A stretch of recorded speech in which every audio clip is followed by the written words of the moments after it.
Hello, friends, and welcome back to Compelling Stories for a Dinner Party. I'm your host, Christopher James, and tonight we dive into the Great Amherst Mystery, one of the most documented and witnessed poltergeist events in history. So pour some wine and pass the chicken. Let's get into it. Amherst, Nova Scotia, 1878. In this quiet town, an inexplicable series of events would unfold, leaving a legacy of fear and mystery that persists to this day. This is the story of Esther Cox and the Great Amherst Mystery. Amherst, a small and tranquil town in Nova Scotia, was a place where everyone knew each other and life followed a predictable rhythm. The town's charm lay in its simplicity. Wooden houses lined the streets, and the community thrived on neighborly bonds and shared experiences. In one such house lived the Teed family, whose ordinary life would soon be turned upside down by a series of extraordinary and terrifying events. At the center of this mystery was 19-year-old Esther Cox, a young woman whose life was about to be irrevocably changed. Esther Cox was known to her neighbors as a kind and cheerful girl. She lived with her sister Olive, Olive's husband Daniel Teed, several adult siblings from both sides of the family, and their children. The family led a simple life, but everything changed in August 1878, when Esther experienced a traumatic event that would set the stage for a series of inexplicable phenomena. What began as mysterious noises soon escalated into violent poltergeist activity, drawing the attention of curious onlookers and skeptics alike. The Teed family home was modest but comfortable. The house, though unremarkable in appearance, would become the epicenter of one of the most puzzling cases of poltergeist activity ever recorded. In August 1878, a harrowing event shook Esther to her core. While out on an errand, Esther encountered a male acquaintance. This man, who had shown an unsettling interest in her, suddenly turned aggressive. He cornered her at gunpoint in a secluded area, his intentions unmistakably sinister. Esther's heart raced as she struggled to escape his grasp. She fought back, her mind filled with terror, but the man was relentless. Just when it seemed all hope was lost, a passerby heard her cries for help and rushed to her aid. The assailant fled, leaving Esther shaken but physically unharmed. Although Esther managed to escape without physical injury, the emotional and psychological impact of the near assault was profound. She returned home, her sense of security shattered, haunted by the memory of her close call. Her family, deeply concerned for her well-being, rallied around her, but the trauma had already taken root.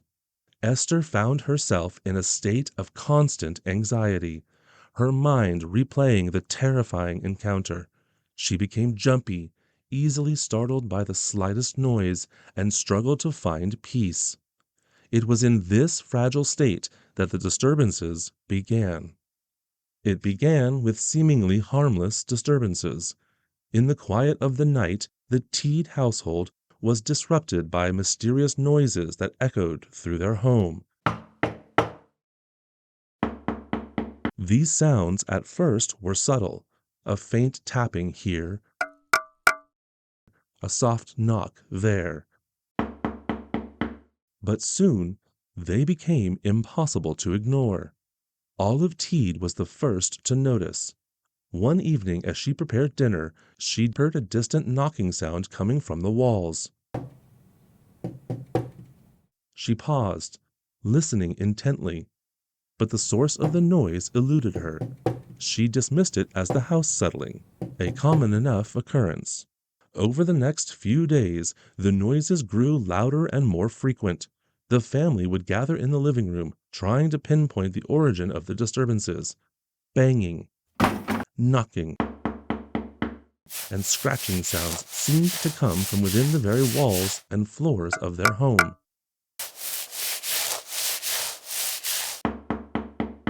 The noises reverberated through the house, growing in intensity, creating a sense of unease that permeated every corner. Nighttime was the worst. As darkness fell, the sound would crescendo, keeping the family awake and on edge. Their once peaceful nights were now filled with an eerie symphony of unexplained noises, robbing them of rest and peace of mind.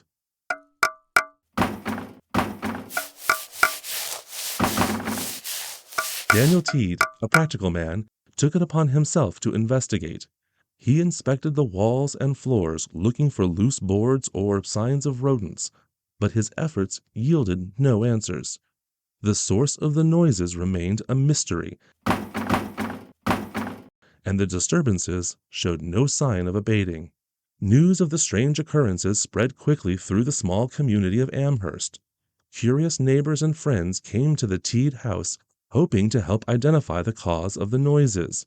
They, too, were baffled, hearing the inexplicable sounds with their own ears, yet finding no logical explanation. For Esther, the noises were more than just an annoyance. They were a constant reminder of her recent trauma. Each unexplained knock and bang seemed to echo her inner turmoil, amplifying her anxiety and fear. She found herself in a state of constant dread, waiting for the next disturbance, unable to find peace. The Teeds, desperate for answers, considered every possibility. They checked the house for structural issues, consulted neighbors for advice, and even called in a local carpenter, but no explanation was found, and the disturbances only grew more intense. Despite the growing fear and frustration, the Teed family tried to maintain their daily routines. They went about their chores, cared for the children, and attempted to live as normally as possible. But the constant interruptions and the looming sense of dread made it increasingly difficult. Each night, the family huddled together, listening to the persistent noises, their fear mounting with each unexplained sound. Little did they know this was just the beginning. The mysterious noises were merely the precursor to a series of events that would defy explanation and challenge their very understanding of reality. The Teed family began to witness a series of inexplicable occurrences that defied all logic and reason. Objects in their house started moving on their own, guided by an unseen force. One evening, as the family gathered in the living room, a wooden chair slid across the floor with a loud scrape, stopping abruptly in front of them. The room fell silent, everyone staring in disbelief at the chair that had moved completely on its own. The activity grew more violent and erratic. On another night, the dining table lifted several inches off the ground before crashing back down with a resounding thud, sending dishes and cutlery flying. In the children's bedroom, toys and books were flung from the shelves, tossed by an invisible hand. The disturbances didn't stop there. Heavy furniture was overturned, sometimes in the presence of multiple witnesses. A large dresser in Esther's room was hurled across the floor, smashing against the wall with tremendous force. Books, dishes, and other household items were seen levitating, defying the laws of gravity. Esther herself bore the brunt of the poltergeist's wrath. She was often attacked by invisible hands, slapped, pinched, and scratched without any apparent cause. On several occasions, marks and welts appeared on her skin, inflicted by an unseen assailant. One night, as Esther lay in bed, she was violently thrown from her mattress by an invisible force. She screamed in terror as her family rushed to her aid.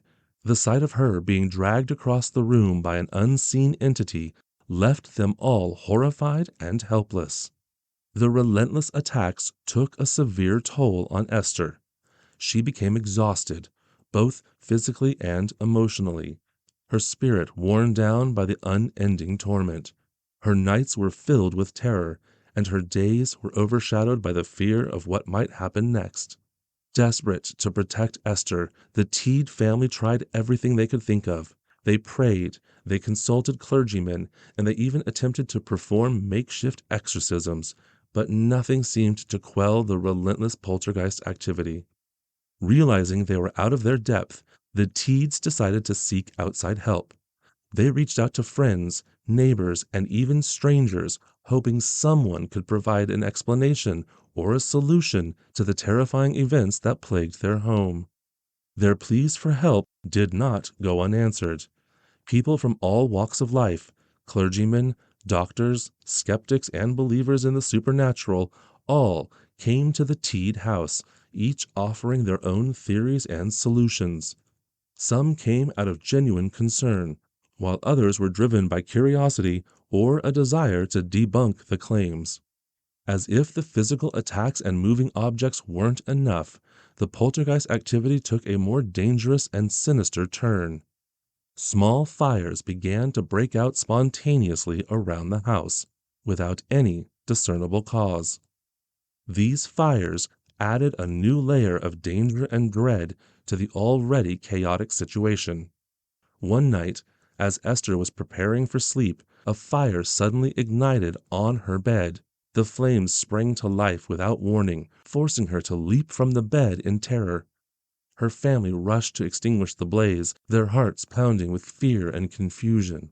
On another occasion, a fire broke out in the middle of the kitchen while Olive was preparing a meal. The flames erupted from thin air, spreading rapidly and threatening to consume the entire room. These spontaneous blazes seemed to target random locations throughout the house: bedrooms, the living room, even closets. The unpredictability of the fires made it impossible to feel safe anywhere. The family lived in constant fear, knowing that a fire could break out at any moment. The Teed family was pushed to their limits. They took every precaution they could think of, keeping buckets of water and sand ready at all times. But the fires continued to erupt without warning. The constant threat of fire heightened their sense of helplessness and fear. For Esther, the fires were the most terrifying aspect of the poltergeist activity. Each new blaze was a reminder that she was at the mercy of an unseen and malevolent force. The fires added to her exhaustion and fear, pushing her to the very brink of despair. Despite their fear, the Teed family was determined to find a solution. They continued to seek help from anyone who might have answers, hoping to put an end to their terrifying events that had upended their lives. The strange events at the Teed house soon attracted considerable public attention. News of the poltergeist activity spread quickly, and people from all walks of life flocked to Amherst to witness the phenomenon for themselves. The once quiet Teed house had become a hub of curiosity and speculation. Curious neighbors, skeptical townfolk, and intrigued visitors arrived daily, hoping to catch a glimpse of the mysterious occurrences. The Teed family found themselves hosting an ever-growing number of people, each with their own theories and reactions. Reactions varied widely. Some visitors left convinced that something supernatural was occurring, their minds opened to the possibility of forces beyond their understanding. Others remained skeptical, attributing the events to trickery or mass hysteria. The constant stream of visitors took a toll on the Teed family. While some offered support and comfort, others brought only doubt and criticism. The family's desperation for answers grew, as did their frustration with the lack of a clear solution.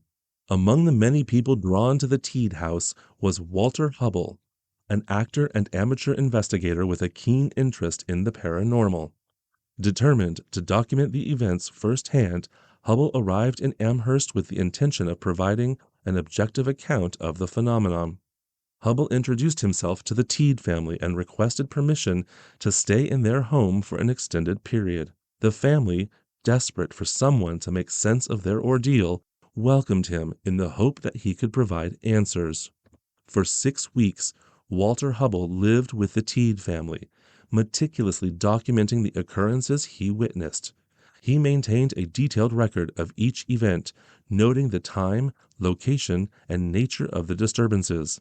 His observations formed the basis of what would become one of the most comprehensive accounts of poltergeist activity ever recorded. Hubble's notes described and confirmed a range of phenomenon, from objects moving and furniture overturning to the mysterious fires and physical attacks on Esther. He also recorded the reactions of the family and visitors, providing a comprehensive view of the impact these events had on their lives. One evening, Hubble witnessed a particularly startling event. As he sat in the living room, a heavy book lifted off a nearby table and floated in midair before crashing loudly to the floor. He immediately documented the incident, noting his own amazement and the reactions of the family members present. In addition to his written records, Hubble made sketches of the phenomenon, capturing the scenes as accurately as possible. His drawings included diagrams of the house, indicating where each event occurred, and illustrations of the more dramatic occurrences. Hubble also took the time to interview family members and visitors, gathering their testimonies and cross-referencing them with his own observations. This thorough approach helped to establish a consistent and credible account of the events. After 6 weeks of intensive investigation, Walter Hubble compiled his findings into a book titled The Great Amherst Mystery, published in 1879.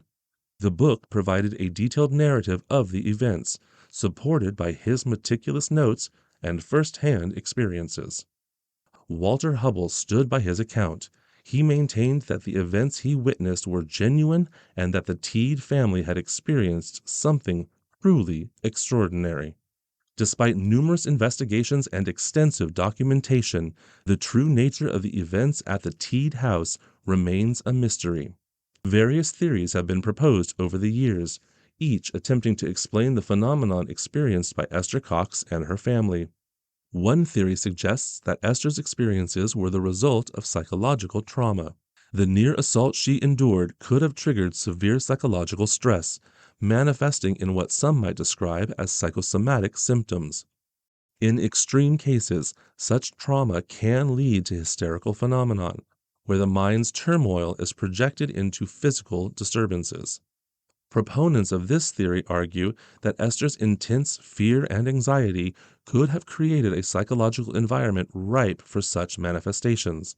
However, this explanation does not account for the physical evidence and the numerous eyewitness accounts of the disturbances.